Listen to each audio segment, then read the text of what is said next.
Korang pernah bayangkan tak, kalau korang berenang atau berkayak di laut, tiba-tiba seekor makhluk yang besar sedang berenang ke arah korang?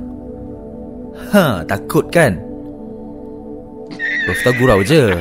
Persoalannya, makhluk mana yang paling besar di lautan? Jadi di sini, Prof Tau akan bawa korang menaiki kapal submarin Prof Tau menuju ke laut untuk melihat 5 makhluk terbesar di lautan. 5. Blob. Dalam senarai ini, blob adalah salah satu makhluk terbesar di lautan. Sekarang, Prof Tau menerangkan tentang blob. Blob adalah nama yang diberikan kepada bunyi bawah air yang sangat rendah yang telah dikesan oleh Pentadbiran Lautan dan Atmosfera Kebangsaan Amerika Syarikat NOAA pada tahun 1997. Pada masa ini, sumber bunyi blob diketahui oleh NOAA sebagai bunyi gunung ais pecah melarikan diri dari glasier Antartika. Sekarang, mari kita dengar bunyi blob.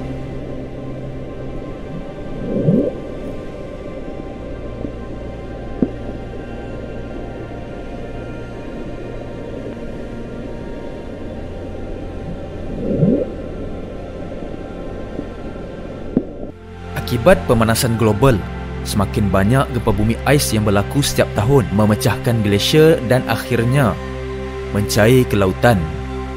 Selama bertahun-tahun, misteri bunyi yang dikenali sebagai blob tidak terungkai. Ramai beranggapan bahawa ia benar-benar terdapat makhluk laut atau haiwan yang sangat besar di dasar lautan Pasifik dan mengeluarkan bunyi.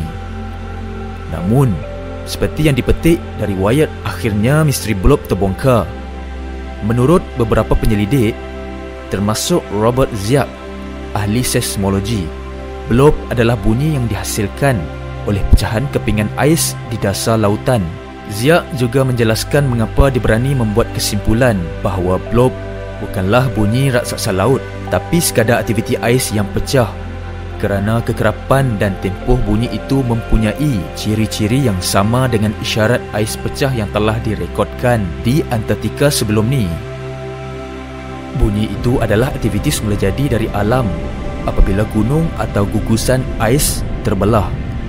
Dari pecahnya piring itu akan menimbulkan bunyi tertentu dan ciri-ciri frekuensi dan tempoh masa adalah sama dengan bunyi blob, jelas Ziak. Walaupun boleh dijelaskan secara saintifik, belum ada bukti yang pasti sama ada benar blob adalah aktiviti semula jadi ataupun tidak.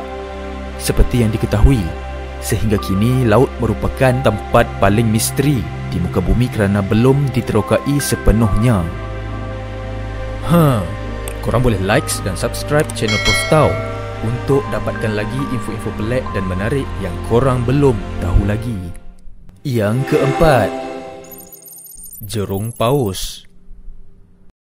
Jerung paus adalah ikan terbesar di lautan.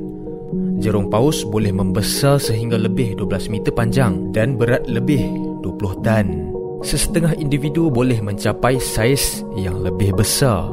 Jerung paus mempunyai badan yang ramping yang diliputi sisik licin dan tidak bergerigi seperti beberapa jenis jerung yang lain. Jerung paus biasanya berwarna kelabu dengan tumpuk putih atau kuning muda pada permukaan badannya. Jerung paus adalah pemakan plankton yang bermaksud makanan utama mereka adalah mikroorganisma marine kecil seperti plankton dan krill. Untuk mencari makanan, mereka membuka mulut besar dan menapis air laut untuk menangkap makanan kecil. Gigi mereka menyerupai sikat dan tidak digunakan untuk menangkap mangsa besar seperti jerung pemangsa yang lain. Dari segi status pemeliharaan, jerung paus termasuk dalam kategori vulnerable dalam senarai merah IUCN ataupun lebih dikenali International Union for Conservation of Nature kerana mereka dianggap berisiko tinggi daripada pemburuan, pencemaran dan penangkapan secara tidak sengaja akibat aktiviti manusia. Walaupun jerung paus adalah haiwan yang besar dan menakjubkan, ia tidak berbahaya kepada manusia.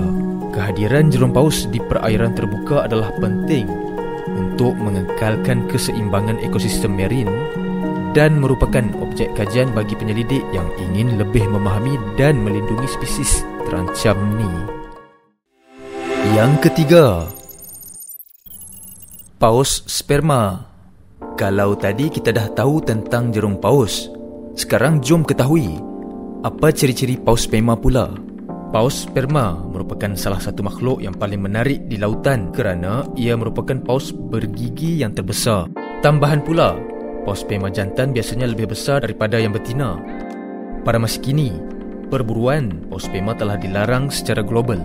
Salah satu ciri khas paus sperma adalah kepala besar yang berbentuk kubus dengan panjang sekitar seperti daripada panjang tubuhnya.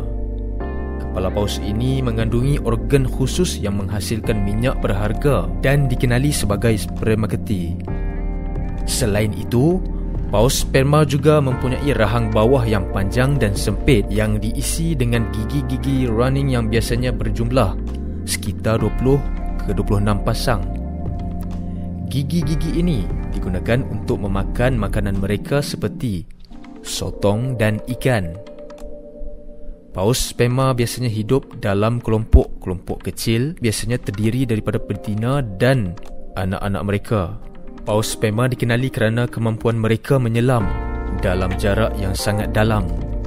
Mereka boleh menyelam hingga kedalaman lebih dari 2000 meter untuk mencari makanan. Yang kedua, paus sirip. Kalau korang rasa paus sperma sangat besar, Prof tahu rasa paus sirip lagi besar. Paus sirip ialah mamalia laut yang tergolong dalam ikan paus Baleine suborder. Ikan paus sirip mempunyai panjang hampir 27 meter. Badan ikan paus sirip berwarna kelabu keperangan, tetapi bahagian permukaan bawahnya lebih ringan. Terdapat dua subspesies, iaitu paus sirip utara di Atlantik Utara dan paus sirip Antartika di Lautan Selatan. Paus ini boleh didapati di semua lautan utama di dunia, dari kawasan kutub ke lautan tropika.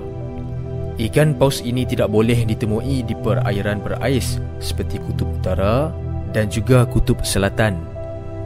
Ikan paus ini juga tidak boleh ditemui di perairan yang kecil yang jauh dari lautan terbuka. Populasi terbesar ikan paus ini terdapat di kedua-dua perairan panas dan sejuk. Pemakanan bagi ikan paus sirip adalah ikan, sotong dan krustasi, termasuk mysides dan krill. Ikan paus sirip telah diburu pada abad ke-20 dan kini merupakan spesies yang terancam.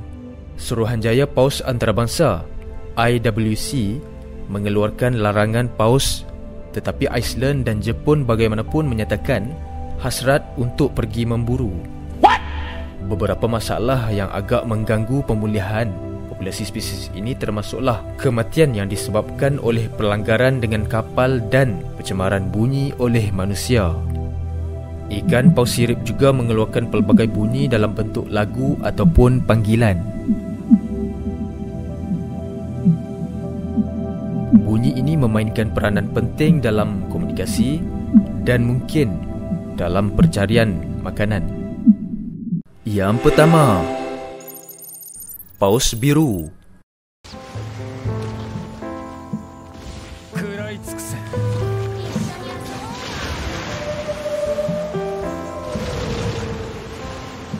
Jap. Ini kuasa paus biru daripada Bos Childe. Prof tak maksudkan paus biru ni? Baru betul. Paus biru atau lebih dikenali dengan nama saintifik Balaenoptera musculus adalah antara hidupan terbesar yang pernah wujud di bumi. Mereka adalah mamalia laut dan tergolong dalam keluarga Balaenopteridae. Paus biru boleh ditemui di serata lautan di seluruh dunia, dari kawasan kutub hinggalah ke perairan tropika. Salah satu ciri yang paling menarik bagi paus biru ialah saiznya yang besar. Mereka boleh mencapai kira-kira 25 hingga 30 meter panjang dan boleh mencapai berat lebih daripada 100 tan.